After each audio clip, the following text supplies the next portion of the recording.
We've got a really good lineup of speakers for you today, so I won't drag on for too long. Before I do though, obviously we're here outside Parliament. They can see how many people are here and how many people support strengthening this law. But can they hear us? So I want to give us a bit of a chant before we get started. Let's get us in the mood. So I'm going to go, what do we want? You'll go, end hunting. And then I'll say, the time for change is now. All right? So we'll do 3 of those, guys. So, what do we want? End hunting. The time for change is now. What do we want? End hunting. The time for change is now. What do we want? End hunting. The time for change is now. Fantastic. Give yourselves a round of applause. Thank you so much. Okay, so our first speaker today is a brilliant voice for the animals. He is the Chief Executive of the Badger Trust and has been there since early last year. Prior to that, has worked for the Save Me Trust, so has spent so many years working for our wildlife. Please give a massive round of applause to Nigel Palmer from the Badger Trust. Thank you. Hello everybody, good to see so many of you here, especially those over there. Can everyone hear me okay? Yeah. You're in good voice this afternoon, that's what we want.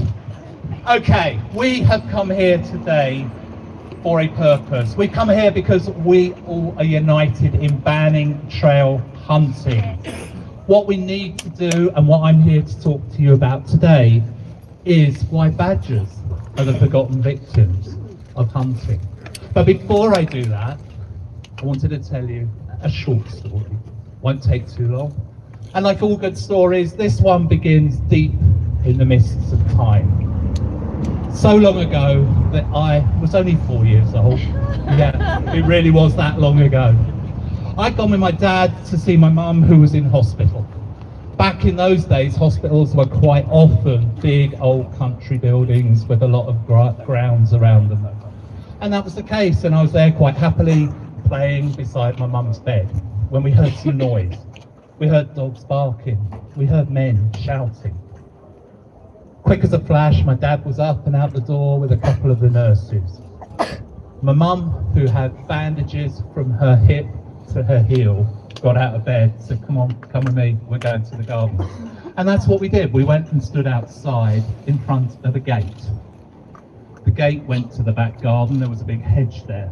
There were hounds patrolling up and down the hedge, sniffing, anxious, worried. Didn't know what was happening. In front of me, there were men on horses, and one of them was shouting. He was shouting at us to get out of the way, to stop being so bloody stupid and let them through. And that small group of patients and nurses didn't move. After a short while, I looked up at this man on his big horse. His face was as red as his coat. And I thought, I don't like you. After that, a few moments later, the matron came. She told him to get off her hospital grounds, and if he ever dared to come back, he and all his friends would be dealing with her. And that was something she said he didn't want to risk. The nurses behind us were sniggering at that point. I had no idea what she was doing at 4 years old, but I can't imagine it would have been good. So he reluctantly turned his horse around and left. 4 years old, I knew fox hunting was wrong. So we are here today, basically because we want to end trail hunting. I see today as an opportunity, as a catalyst. What I want to do today is lob a great big rock into the middle of the lake. I want to see everyone here be that splash as the water hits the ground, and we send waves across the countryside to every city, to every town, village and community, and tell them now is the time we can do this. Your voice can be heard, and if you fill out that consultation, then we can ban trail hunting. And that's what we're here today for. So what I'd like you to do, or when you leave here, every single one of you, you are those ripples of change. Go back to your sets later tonight and speak to your clans and tell everybody that you know, they could be your friends, your family, your neighbours, your colleagues, to fill out that consultation. And do you know what the guys at the League, the team at the League have done? They, on their website, have got a brilliant thing that gives you guidance. Guidance on how you can answer every one of those questions in the consultation. Follow that and it's easy to do. But they've gone one step further for busy people. They've got a super speedy short version that you can fill out in just a few minutes. So there is no excuse, however busy you are, whatever you're doing in your life. If you want to ban fox hunting for good, fill out that consultation and make sure everybody you know, as soon as you've done it, tell somebody else, ask them to tell somebody else. And together we can build up a wave of unstoppable momentum that means we will get this through. Now, when they asked me to come here today, they asked me to speak about badgers being the forgotten victim of fox hunting. Badgers are that. We all know when a fox is in danger, its first instinct is to run. Its second instinct is to go to ground. The hunts want them to run, they do not want them to go to ground. So the terrier men go out. They'll block a hole in a field, they'll block a rabbit hole, they'll block a fox there, and they'll block badger sets. Now, blocking badger sets or interfering with them or badgers has been illegal since 1992. Every year at Badger Trust, our reports of badger set interference go up when the cubbing starts and they drop back down when the season ends in spring. That's no coincidence that the hunts are the biggest problem in the badgers. And when they fill the sets out, people say, that's no problem, badgers are amazing diggers, they can dig out. And a lot of the time they can, but a lot of the time they can't. Because sets can be literally loose dirt. If you see that and a few spade marks, that's one thing. Most of the time they've dug big clods of earth. They throw in rocks, stones, branches, twigs, anything that they can find in the area. And then they stamp it down with their boots and their spades and they compact it until it becomes almost an impenetrable barrier, even for a badger. That leads to a number of things. Sometimes the hunts will block multiple sets in an area. Sometimes they will block a set of area of ground many times over a season. One thing that is critical in badger sets is airflow. So when they block multiple entrances, the air gets thin down there. If they do that late season, early January when the cubs are born, yeah, the adults might dig out. The cubs aren't coming out. That's a tragedy already. But imagine how heavy winter waterlogged soil can be, especially when it's been compacted. A badger, when it digs with its front claws. It scoops the soil under its belly and it pushes it away with its back feet. You try doing that with wet soil full of rubble, trees and branches. It doesn't work. Badgers get trapped in those sets, and if they get trapped, they're likely to have a long suffering, basically they'll suffocate after a period of time. Another tragedy. So badgers aren't chased by hunts with packs of dogs like foxes are, but badgers are impacted by hunts all the time, from set blocking to dying in their sets. That's what happens when hunts are left to roll around the countryside. And that is why Badger Trust stand with the League and all of you in calling for a ban on trail hunting. We want to remove all of the exemptions to trail hunting. We want to stop searching for animals, bring that in so they can't do it. Recklessness is a cause, and of course custodial sentences, because that will put some of them off. That is what we are looking for. Do you agree? Yes. Oh, good. I thought you'd all gone to sleep.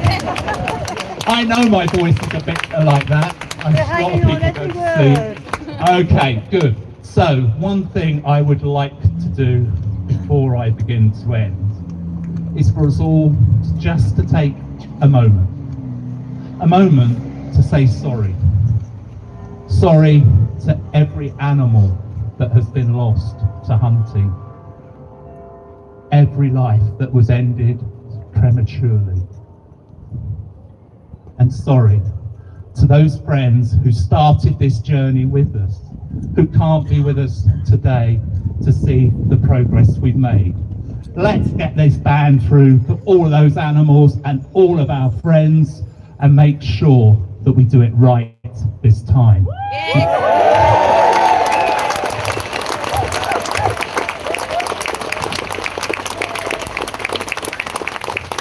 We learned the lesson from 20 years ago. We have all of the reasons now to stop this once and for all. And I'd like you to do one thing for me. The people over there in that building have asked to hear your voices. You can do that through the consultation, but I want them to know that we are here today, right now, and I want them to know that we want to see an end to the cruelty and the suffering that is hunting in whatever disguise they present it as. And the way we're going to do that is to make some noise. Come on, people, let them hear you.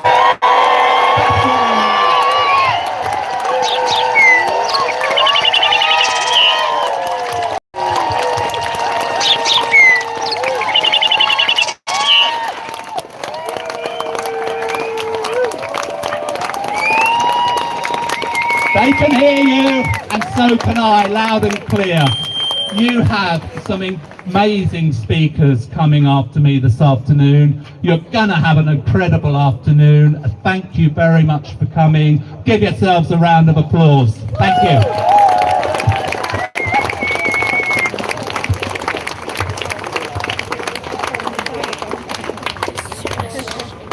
Thank you so much, Nigel. Absolutely brilliant to hear about the badgers, because it's not just foxes that the hunts go out and affect. You know, they affect the badgers. We've got deer out there that are running for their lives, otter, mink and hares as well, against the hunts and for our wildlife. She's been involved with the police directly in reviewing the strategy to tackle the hunts. So I'm really excited to hear what she has to say. Please give a massive round of applause for Martina Irwin.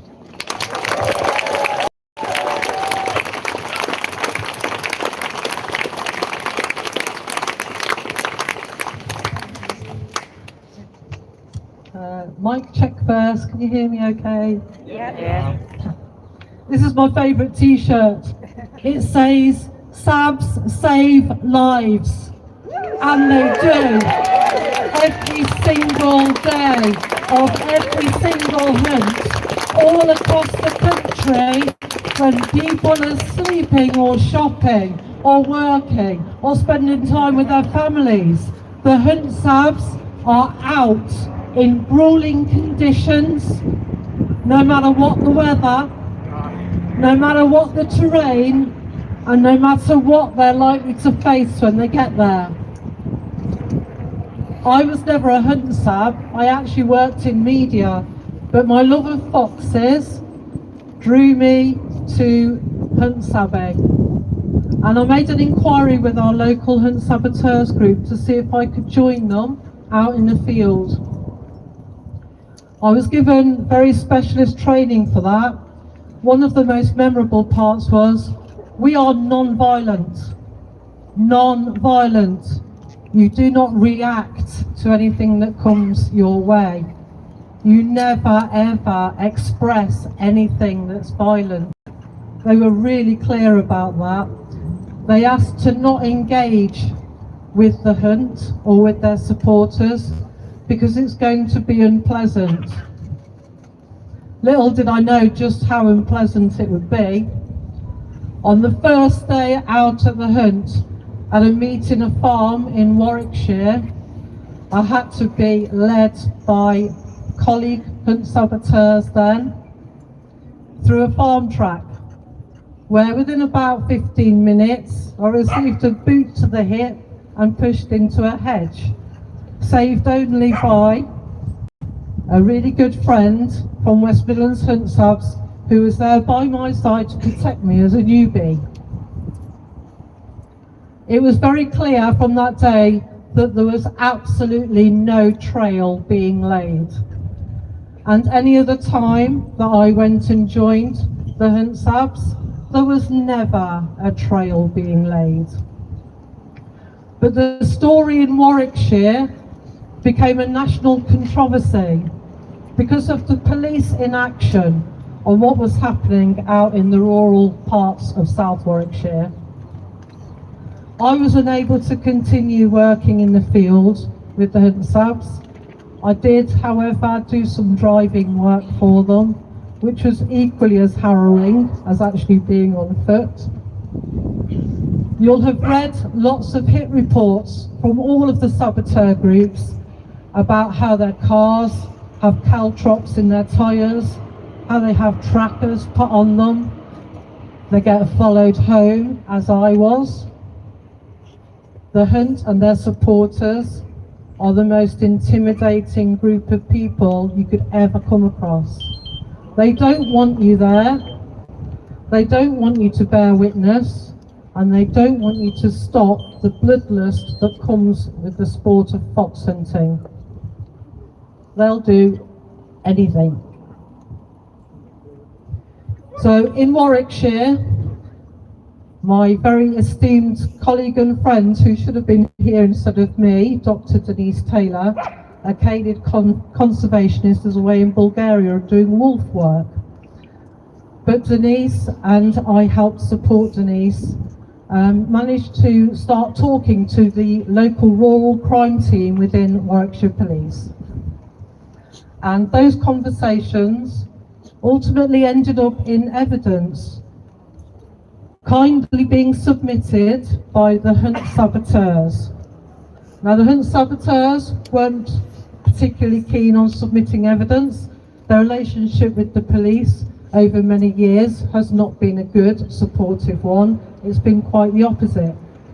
So they were reluctant, but did submit some unedited film footage of the hunts in action, and all went to the rural crime team. That, along with a series of films and videos and evidence of antisocial behaviour and dangerous road chaos on the rural roads around South Warwickshire.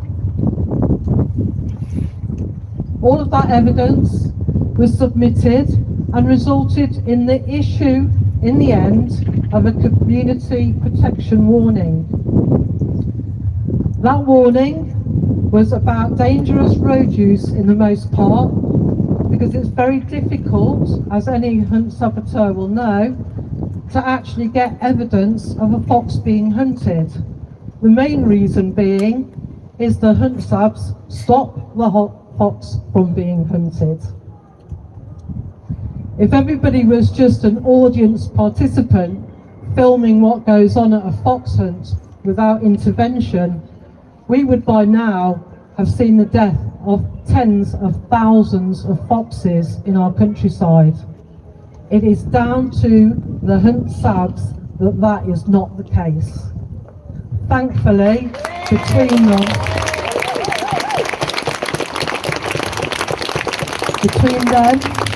and lots of you I know here are or monitors or supporters in the field, you will know that the priority is not the politics, nor the consultations, nor the police evidence, nor anything else.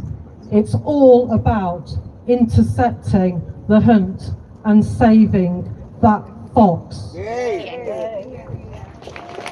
And thank you for every single fox that you have saved, all of you. There are so many, thank you.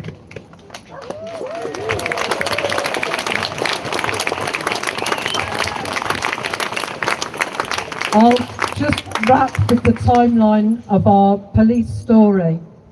Following the issue of the community protection notice, which was basically to enable traffic management of the hunt on the roads. It was all about road safety. The hunt decided to appeal the decision issued by the rural crime team, and behind closed doors, a secret agreement was made between the hunt and senior police officials. That secret agreement, we now know, because it has been published, favoured the hunt, which is shocking, but favoured the hunt in terms of road use. And we know also that we then had to hold those to account. And a large campaign was broadcast, led by West Midlands Hunt Saboteurs, that took the story of this secret protocol into the national media. It included 2 documentary series published by Channel 4 News, and if you Google that, you'll see those reports. And I joined them on that day with the news reporters. Channel 4 News did a brilliant expose, and a lot of it resulted then in us looking higher up the line. And it was quite clear that the Police and Crime Commissioner, a Countryside Alliance member, Chris Packham, was also somehow complicit in this. I went along to challenge the PCC along with my colleague Denise, and on 2 occasions we put questions forward about how ineffective hunting the police were at policing the hunt in 2 separate meetings. In the 3rd meeting, the 2 of us, along with another whole group by now of locals against the Warwickshire Hunt residents, were declined the opportunity to ask any more questions. We were basically stonewalled out of the meeting. We then went on to have further meetings with new senior officers within Warwickshire Police who promised a different approach. There had now been different investigations, there had been an independent inquiry that had been commissioned by the PCC, and there had been a peer review commissioned by higher up police federations. I took part in those consultations as well, answering the questions. All of it quite clear that the hunt are not trail hunting, that they are a menace to communities, that they are a danger on our roads, and that they are driven by their lust for killing a fox. Our new inspectors and our new police team promised tighter guidance from those consultations that looked more like event management from the police. And I'm here today, 6 months later, a year later, to say absolutely nothing has changed whatsoever. Shame on them! Nothing has changed. The only thing that continues is that West Midlands Hunt Saboteurs are still out every single time the hunt is out, and every single time they see a fox, those brave, courageous people save lives. Thank you.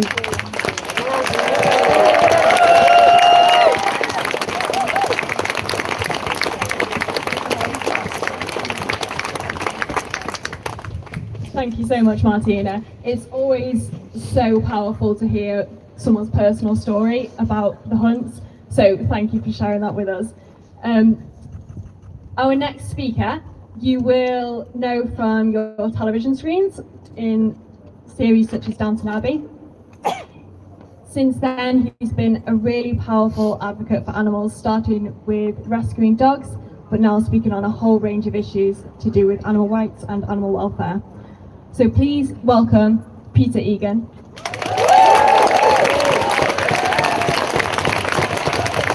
Thank you very much. It's really wonderful to be with you all here today. Your voices are so important, and it's great to see all of these magnificent signs supporting what we all believe in. I'm really, I suppose, what you would describe now as a very mature actor. And often people say, how shall I introduce you? Shall I call you the veteran or the legendary? I said, I'll stick with the legendary. I now spend a huge amount of my time traveling the world, exposing and supporting amazing groups that work throughout the world, exposing the cruelty and also exposing the successes. I sort of started in Indonesia some years ago on the island of Sulawesi with a wonderful group there, and after I think about 10 years, that was focused on ending dog meat production in Indonesia, and now about 10 years later that has come about and it's going to be banned next year, and that's as a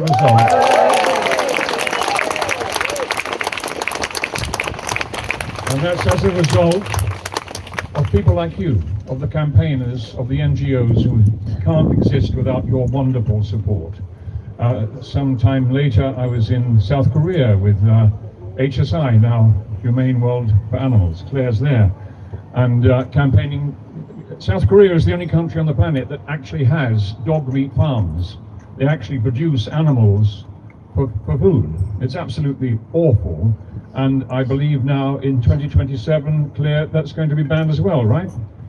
Thanks.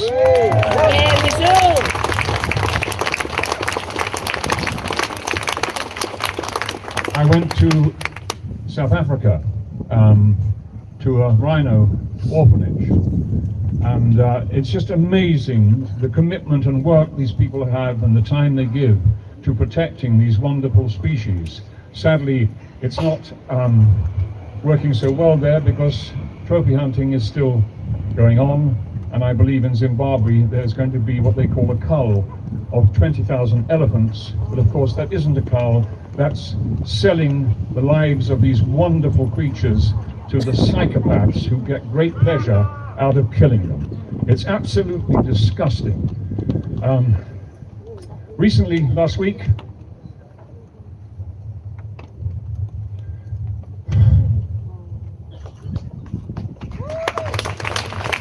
sorry, just the memory of it is very upsetting to me. I was in Ukraine, and when I first arrived, and I was based just outside Lviv, throughout the whole of Ukraine they have graveyards, cemeteries that commemorate the death of those people who are fighting for what we believe we are given for nothing here, fighting for their freedom and their democracy. What upset me so much was looking at the faces of the victims of this war, and most of them were younger than my grandson.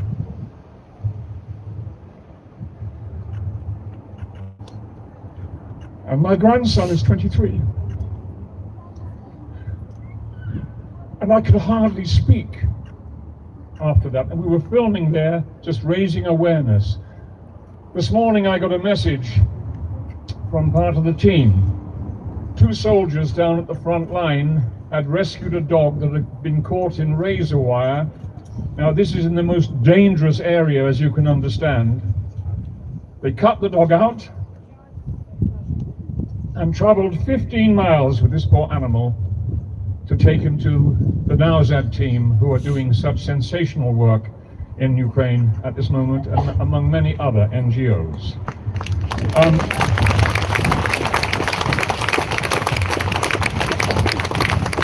I do applaud everything that Nigel said about the consultation, but the thing I ask myself, if 80% of the UK are against trophy hunting fox hunting, trail hunting. What is the need of a consultation?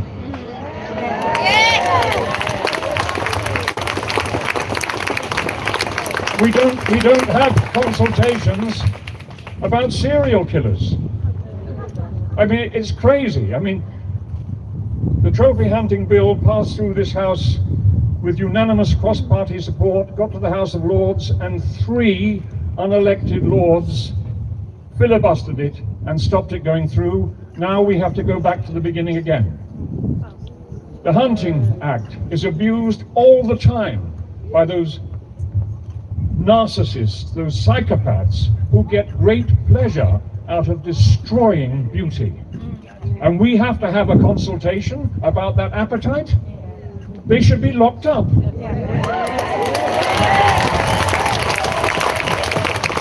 So I'm glad the dog agrees with me as well. So I just wanted to say a huge thank you for all of you for giving up your Saturday, for being here, and you as well, yes, for being here with us today. You've got 2 wonderful speakers coming up in a moment, and everything has been said that I agree with, I believe in. I believe in compassion, I believe in empathy, I believe in kindness. I hope that this government, our government, takes a lesson from what's happened to them the last 2 days. They have had a drubbing because they are not sticking to their principles. If 8 out of 10 of us believe and are against this disgusting hobby for the elite and their wannabes, those men who go around in digging the holes. What are they called? Terrier men. Yeah, absolutely. Yeah. Just stop it, for God's sake, just stop it, and try and regain some support from the people who really care about the important things in our life. Thank you so much for being here. Thank you very much.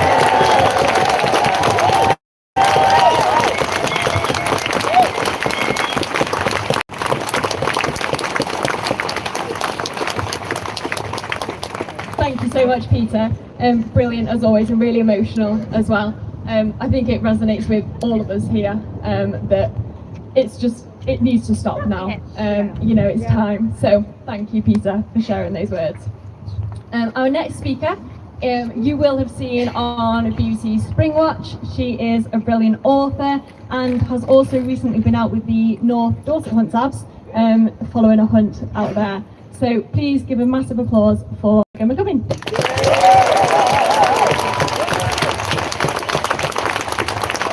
Good afternoon, everybody. How are we doing?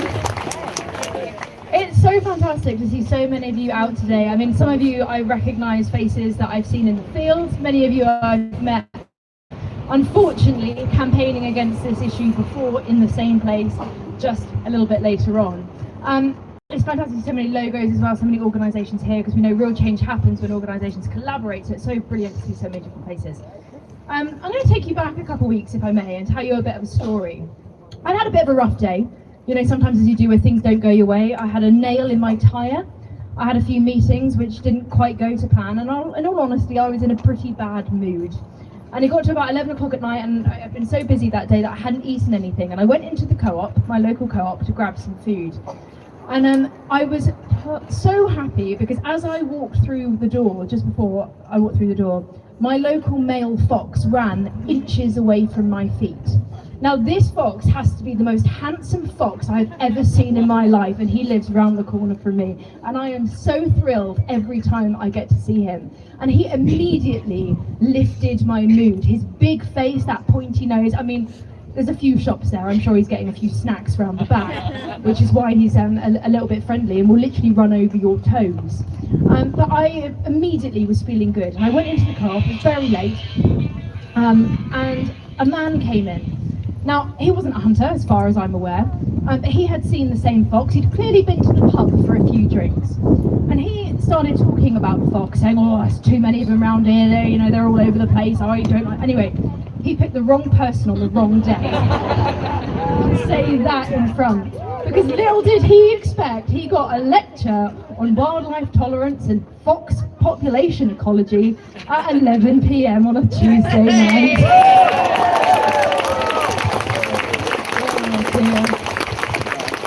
Oh dear.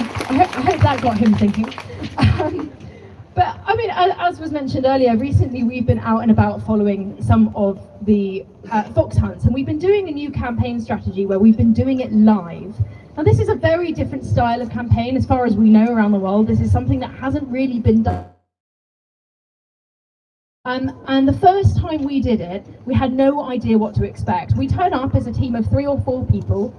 We've got Fabian Harrison, who is behind the camera, so you don't see him very often, but he's often the wizard behind all the technology that puts it on everyone's social media and YouTube channels. He's got a backpack on his back, we're streaming live. We had no idea how the hunt is going to react.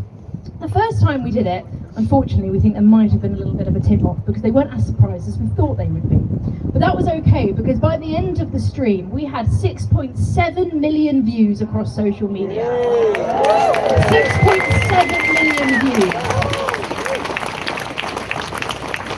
Which was, in my opinion, absolutely phenomenal. And then in terms of viewing time as well, the live minutes, we had, I think, 500,000 live minutes watched. If there's anything that's going to clear the smoke from this smoke screen, it's putting these cameras live on these people and following their activities. And it has honestly been a real honour to join some of you Hunt Sabs out there, to see what you have to go through time and time again. The type of violence. I mean, when we've got a live camera and the hunts know we're live, there is an element of, I don't know.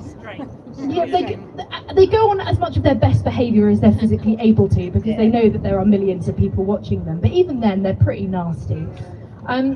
But to hear the stories of, you know, urine being thrown, people being pulled by the hair backwards through the mud, broken wrists, I mean, it goes on and on and on. The level of violence, not only towards wildlife, not only towards the foxes and the badgers, which we've heard about, but towards the people that just simply care. People that care for wildlife, people that have the tolerance, that understand the value in those beautiful animals that we're lucky enough to share our homes with. But it's not just, of course, towards the people. Every animal in this situation is a victim. The hounds. Last time we went out on, we were out and about by a main road, and a few hounds that were away from the rest of the group started jumping through a gate. You might have seen on social media. We were on a 60-mile-an-hour road, and these hounds are on the scent of something, and they want to get in that road. And at one point, I had to throw my arms around one to stop them going into the road. The hunt turned up and dragged them off into the back of the car, and honestly, it's the hardest thing I've ever had to do, is let that hound go in the back of the car. It's absolutely heartbreaking. But every animal, the horses are victims in this, the hounds are victims in this, the amount of hares that have to run for their lives as the hounds start chasing through the countryside, followed by people in red coats. And it is interesting to see their reaction to us when we're live streaming, because they don't say things to us when the cameras are right in front of them, but they do say things when the camera is pointed the other way. And one of the most memorable things that I've ever heard from a redcoat was, honestly, it will stick with me until the day I die. It was absolutely horrific. They'd killed a fox the week before. There was footage of it, we shared it live, and one of the Sabs asked this redcoat who was involved. He wrapped up the fox in his jacket when it died. Well, died as a kind word. It was torn apart, shredded and tortured by a pack of hounds. He'll say, "Oh, did you have to put your red coat in the washing machine?" And he had a smile on his face, and he turned and say, "No, I had to jet wash it." That's the kind of level of disgusting behaviour that we're dealing with, the kind of intolerance. It's absolutely disgusting. But the more we can shine a light on it, the more that hopefully we're going to get rid of this fog, this smoke, off of this weak legislation. We don't need a consultation, as Peter said. Why that is happening is absolutely beyond me, but if this is the hoops we have to jump through, then we're going to jump through them. So I urge everybody, I'm sure all of you here today have, but tell your postman about it, tell everyone you possibly can think of about this consultation, share that link far and wide to everybody you possibly know, because nobody can look at this situation and think that this deserves a place in 2026. It deserves a place in the history books. We learn from it, we move on, and we never repeat the same mistake again. It is brutal, it is disgusting, and it is hideous. The last time we went off on our live stream, I came back home and I sat in the car for about half an hour, feeling absolutely drained, exhausted. I mean, I've been out on a few fox hunts. never anywhere near as much as most of you do almost every weekend. And you know, to go through what you go through on a you know, a weekly basis is, you know, I've got all of my support and admiration. But it took me a few minutes to get the keys out my hand and get in the door. But as I did, that beautiful red fox that I mentioned, that handsome boy that I mentioned right at the beginning, he came out and he sat under a street light just as I was coming home. And I thought at that moment, you know what, that's why we do it. That's who this is for. And we will continue fighting, and we will continue live streaming all of their activities next season until it ends. Thank you very much. For going out there with the Hunt Sabs as well and live streaming it, making sure everyone sees it, it's brilliant, and it really does make a difference. You know, spreading the word, making sure as many people know about what the hunts actually do is so important. So thank you for sharing that. You'll all know our next speaker, huge advocate for the animals, and you'll have seen her across your TV screens on loads and loads of different things. It's absolutely brilliant to welcome Chris Packham.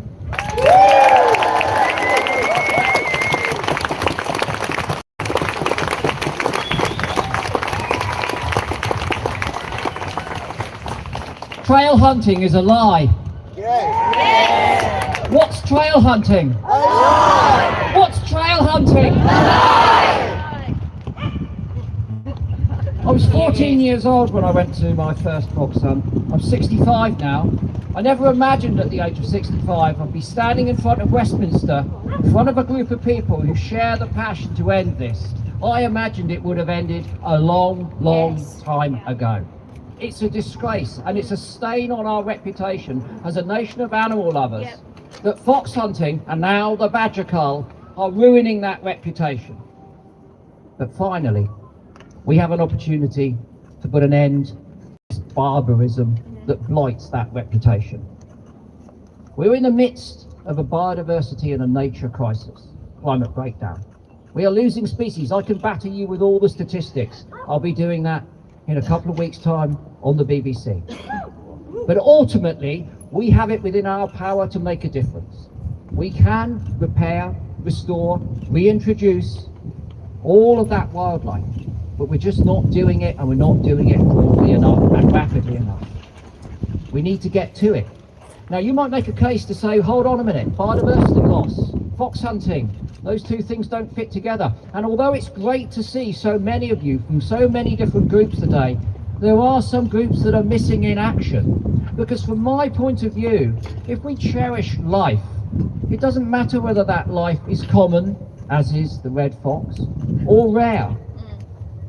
The symbolistic nature of fox hunting, the waste of life for the gratuitous pleasure of sociopathic lunatics on horses, is not a message that we can send to a public that we are constantly asking to serve our conservation needs and support those needs.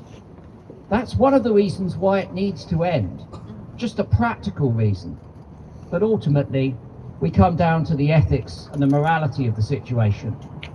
I don't know about you, but I love life. I've spent my time here just watching some ants on this step. I like ants.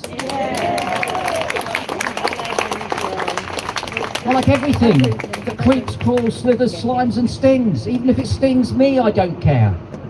Because it's all part of a system that needs to be functional and harmonious. And there's nothing functional and harmonious about fox hunting.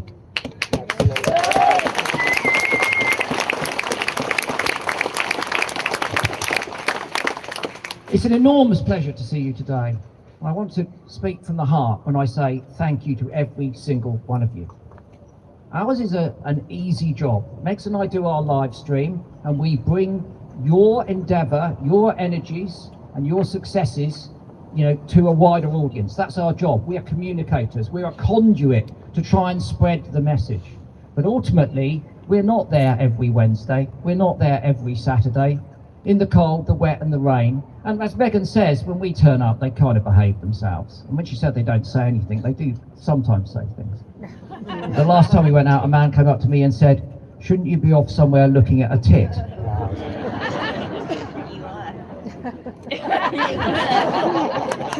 I mean, he set it up, didn't he, frankly? Really?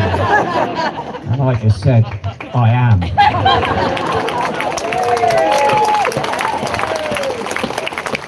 But ultimately, let's be very clear. I've always considered the work that you do as being at the coal face of conservation, the difficult place. Where there is violence, where there is difficulty, where it is tiring, where it can be utterly demoralising. And for those of you who've witnessed animals being torn to pieces by packs of dogs and having to pick up the pieces, then I salute you, because that is difficult. That's not something that you can cast away. That's something that you will live with. But nevertheless, if you weren't doing that, we wouldn't be able to share the horror of this activity with that wider audience, that 80% of the UK countryside that are absolutely sick of it, just like we are. So thank you from the bottom of my heart for all of your effort and endeavours over many years. Without the evidence gathering, without that, we wouldn't be able to make the progress that we've made. And let's be clear, despite the fact we're still standing here, and it has still been happening, we have made some progress. We elected this government with a massive majority and a mandate for change. And part of that change, in their manifesto, was better standards of animal welfare, whether it was farm animal welfare, companion animal welfare, or wild animal welfare. And to this point, their reputation has been woeful. Woeful. Trophy hunting, kicked into the long grass, nothing happening. The Planning and Infrastructure Bill, undermining the legislation that we've got to protect our environment on the pretext that we need it for more growth. And now, as Peter says, they've just taken an absolute drubbing because they failed to deliver what they promised to do, not just within the field of wildlife, but many other things. So if I was one of that massive majority with the capacity to generate real change because we democratically elected them in that building, I would take the low-hanging fruit, which is banning fox hunting.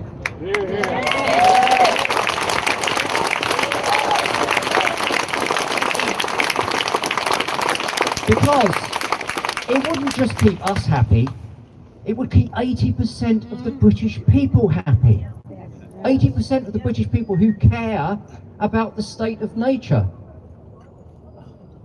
Last night I was at an event celebrating the greatest broadcaster that we've ever had, the greatest ambassador for life that this planet has ever had, the one and only Sir David Attenborough. In fact, let's hear it for Sir David.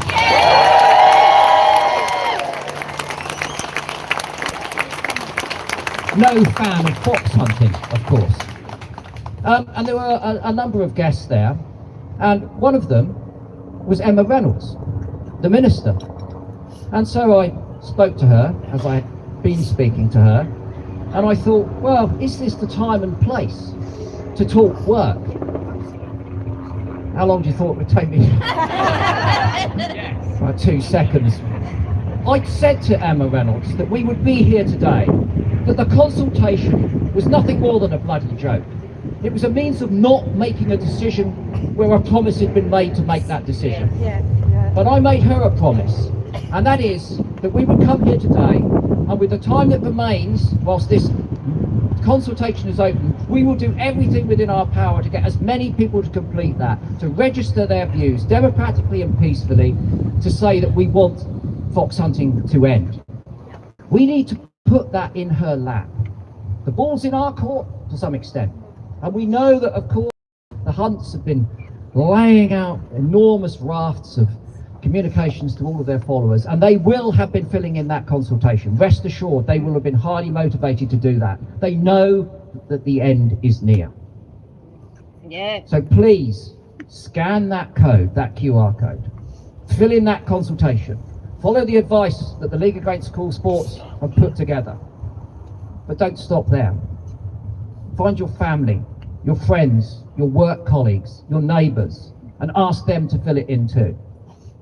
Tell them about what you do. Speak as Megs has about the simple beauty of an animal which shares our spaces all over the UK. You don't have to live in the woods. You can live around the corner in the middle of our capital city and still enjoy what for me is the most beautiful and wonderful mammal It's a few good birds that we share our planet with, the remarkable red fox.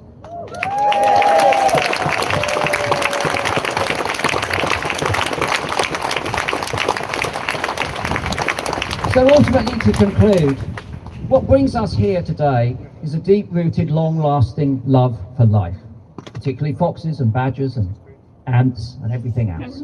Right? That's what's motivated us. That's what's got us up today on Saturday. You've been on the train, you've been on the tube, maybe been on your bike, and that's what's made us come here. But at this point in time, this isn't about our care and compassion as far as they're concerned. It's about politics. Let's use that to our advantage. Let's play politics for once. They've had a drubbing, they need to cheer us up, they need to ban fox hunting, and they need now.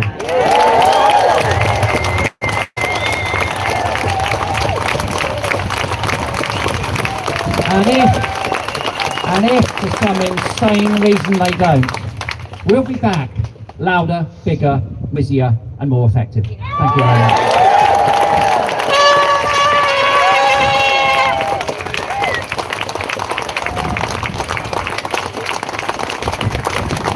Thank you so much, Chris. Really powerful words, as always. And to stand here in front of all of you who are all here for exactly the same reason is amazing. You know, for as long as people have cared about animals, people have also been hunting them. It's the unfortunate reality, and because of that, back in 1924, a man called Ernest Bell set up the League Against Cruel Sports. He did so after witnessing hare coursing out in the wild, people letting off their dogs to chase after hares and to obviously eventually kill them. It's brutal what these hunts do to these animals. Chasing hares throughout the countryside, chasing foxes, and chasing deer for hours and hours and hours on end until they're so exhausted that they just can't run away anymore. It's absolutely traumatizing what happens to these animals, and that is what we're all here to fight for. So back in the day, back in 1924, the League was set up to originally fight hare coursing, but that extended to all other forms of cruel sports as well. This led to us going out and investigating hunts and led to the eventual ban on hunting otters back in 1978. So you can just see how long it's been that we've been fighting for this actual ban on chasing animals and killing them in the countryside. Growing up in the countryside, I saw foxes, you know, rabbits, hares, everything, all running around having the great time that they should do with their lives. That's how they should be living. They shouldn't be worried about being chased by men on horseback and dogs. It's just not fair for them. So seeing them out in the wild like that, it just really made me, I'd want to advocate for them so much. And then the reality of that is that you see the hunts out, you know, multiple times a week. They are out chasing these animals, and it's very much part of their culture, and that is what we need to target. We can't change their minds, but we can change the minds of the people in Parliament. We can change the law to actually go against them and make a change for these animals. Obviously, that is what we do at the League. We've got loads of different parts of the League, but one of the most important ones is working with the people in Parliament to get these laws and actually bring them into action. But we couldn't do it without all of the organisations that are here today. The support of all of you is what makes something like this consultation a success. So I'm going to echo what all the other speakers have said so far, is please share the consultation with as many people as you can. Make sure you've all responded. If you can do a personal response and take the time to actually write your own response, put it in your own words, share your own experiences of what you've actually seen out in the wild, that will make all the difference to the people that actually make the decision. We really need for them to completely ban trail hunting. We all know trail hunting is a smokescreen. They've even admitted that trail hunting is a smokescreen. So we know that that's not what they're doing. None of them are lay on trails, and none of them are out there just for the fun of the chase for the dogs. They're all there to chase these wild animals. and we need to stop it. So we need to ban trail hunting. We need to make sure that if any of them are caught doing so, that they face custodial sentences. It's not enough.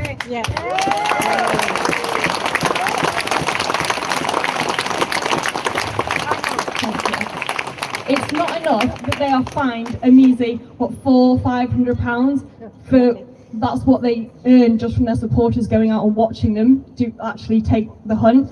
It's not enough. We need to make sure that they face time in prison if they are caught doing this to these animals. So please, please, please respond to the consultation. Take your time. It's open for another 6 weeks. We are at the halfway point now. Well, we've just passed it last week. So it's halfway through the consultation period. We've got another 6 weeks to respond. Please make sure you do. Every single voice counts. All voices need to be heard, and all of the voices of the people that care need to be heard as well. Over 3/4 of the public believe that trail hunting should just be banned. So we need to make sure that's the case. Share it as wide as you can. Just before I finish, I want to bring up our speakers all up on the stage, just to say a massive thank you to them all. So if you could come up here. Thank you so much.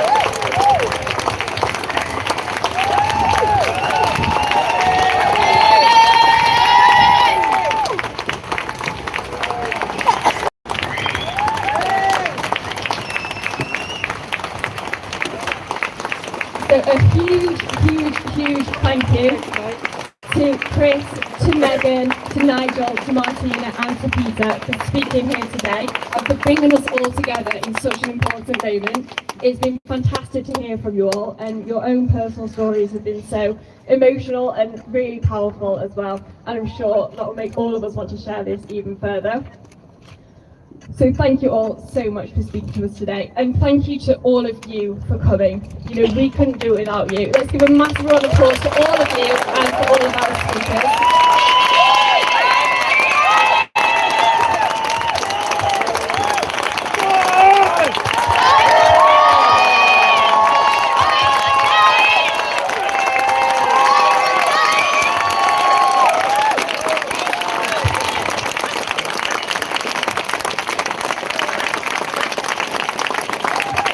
That energy is just incredible, it really is. I'm now going to embarrass one of our speakers, so I apologise, Chris, in advance, but we know it was your birthday on Monday. So we have a little surprise for Chris. If you would all join me in singing a massive happy birthday for Chris, that would be amazing. 1, 2, 3. Happy birthday to you. Happy birthday to you. Happy birthday, dear Chris. Happy birthday to you.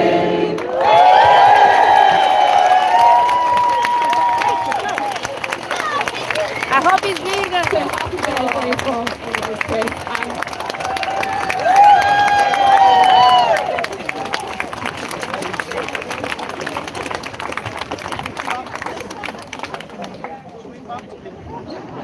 So thank you to all of you for coming out. Please feel free to stay around for a little while to have a little chat. We will be here if anyone wants to talk about the consultation or anything like that. But please, lastly, share it with as many people as you can. Thank you all so much for coming. A massive round of applause for all of our speakers. Thank you.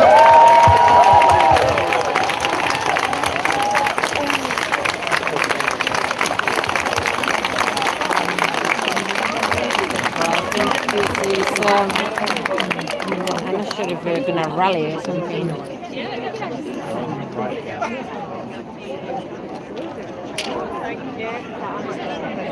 Chris, look at the camera. Sorry.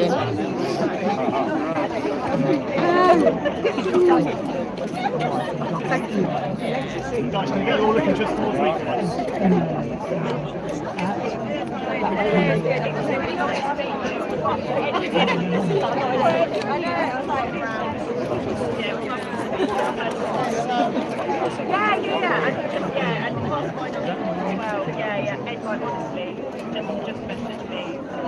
This eyes to me again. Thank you.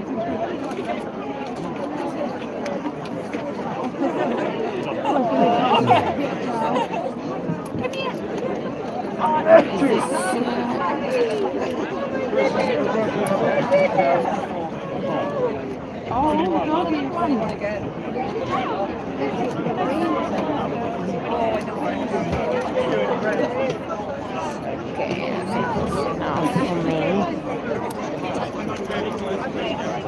know, we are gonna rally now, or what?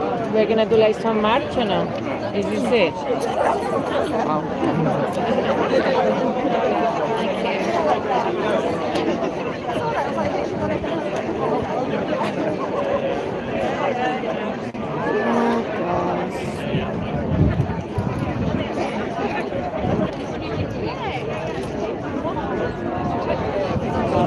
So I think that's it. Yeah, I think that's it. I think. I'm sure. We're gonna rally now. Yes, so the speech is finished. Yes, basically, if you can sign up the petition, the consultation, sorry, and so you can maybe get rid of fox hunting for good. I will try to put the link in bio because now I cannot do it. I don't know exactly what is the link, and so yeah. So I think that's it, or at least the speeches, and. Yeah, so I know it's sad to them there is no politician in these buildings, in the parliament, but at least we're here to make a presence, but that we are against fox hunting, and this needs to end because it's just nasty and evil, and it's like, this is outdated. So I can understand why people still support hunting foxes when they are innocent little beings. Just ridiculous. Thank you guys for following today, and I will upload the video later on. Have a lovely day.